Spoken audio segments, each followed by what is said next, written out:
দুটি পুকুরের মাঝে 250 ফুটের মতো ইট বাঁধানো রাস্তা। সেই রাস্তা দিয়ে এলো শাহী টোটো।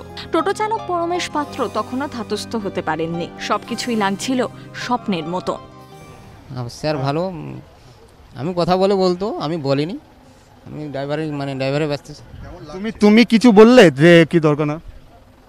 আমি তো কিছু বলিনি, আমি তো ড্রাইভার করছিলাম। বিশ্বের বৃহত্তম গণতন্ত্রের স্বরাষ্ট্রমন্ত্রী এলেন কাকদ্বীপ নারায়ণপুরের তফসিলি জাতিভুক্ত সুব্রত বিশ্বাসের বাড়িতে।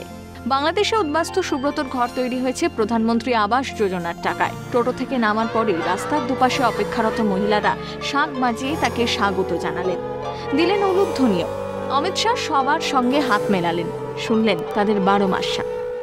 সবাই ঠিক আছে, সব ঠিক আছে। আমরা ভীষণ গর্বিত যে আমাদের সঙ্গে দেখা করেছেন উনি, আমাদের হাতে হাত দিয়ে হ্যান্ডশেক করেছেন। আমরা ভীষণ গর্বিত। না, আমরা কখনো ভাবিনি এরকম কাছ থেকে দেখবো, কখনো আশা করিনি এটা। কিন্তু আমরা চাই যে আমরা যেখানে বসবাস করছি সেখানেই যেন আমাদের পাট্টাটা হয়ে যায়। আমরা এটুকুই স্যারের কাছে চাই। সংসারে অভাব দিন গুজরান করতে সুব্রতবাবুর স্ত্রী অর্চনা দেবী একটি গেস্ট হাউসে রান্নার কাজ করেন। অমিত শাহ আসছেন জেনেই তৈরি করে নিয়েছিলেন মেনুতে ছিল ভাত, ডাল, রুটি, বেগুন ভাজা, পোস্তর বড়া, 2 রকমের সবজি, পাঁপড়, চাটনি, দই ও মিষ্টি।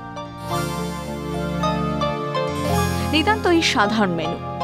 অমিত শাহ খেলেন মহা তৃপ্তি সহকারে। সঙ্গে ছিলেন কৈলাস বিজয়বর্গীয়, দিলীপ ঘোষ, মুকুল রায়। এতজন মহারথীদের একসঙ্গে পেয়ে রীতিমতন আপ্লুত সুব্রত বিশ্বাসের পরিবার। খুব ভালো লেগেছে, মানে এরকম ভালো এত লাগেনি কোনো সময়। এত নেতা একসাথে দেখতে পাওয়া এটা কোনোদিনই হয়নি সম্ভব। ভাতটা তো খেয়েছে পুরোটা, রুটিটাও খেয়েছে, বেগুন ভাজা, পোস্তর বড়াটা খেয়েছেন, আর মিষ্টি কোনোটাই খাননি উনি, কিন্তু বাকি সবজি ভেজ খেয়েছে সব। ভালো বলছে রান্না সত্যিকারে এটা, মানে ওনার যে বাড়ি যেখানে বললো যে ওনার সেইখানের মানে ছোঁয়া পাচ্ছে খাবারের মধ্যে। নারায়ণপুর থেকে অমিত শাহের গন্তব্য কাকদ্বীপ, কিন্তু সুব্রত বিশ্বাসের পরিবারের কাছে রেখে গেলেন সুখস্মৃতি। সংশোধিত নাগরিকত্ব নিয়ে যখন উত্তাল বাংলা, তখন এক উদ্বাস্তু পরিবারে মধ্যাহ্নভোজ সেরে ইতিবাচক বার্তাই দিলেন অমিত।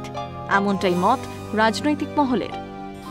ক্যামেরায় মিরাজ আলীর সঙ্গে মফিজুল ইসলাম, ক্যালকাটা টেলিভিশন নেটওয়ার্ক, নারায়ণপুর গ্রাম, নামখানা।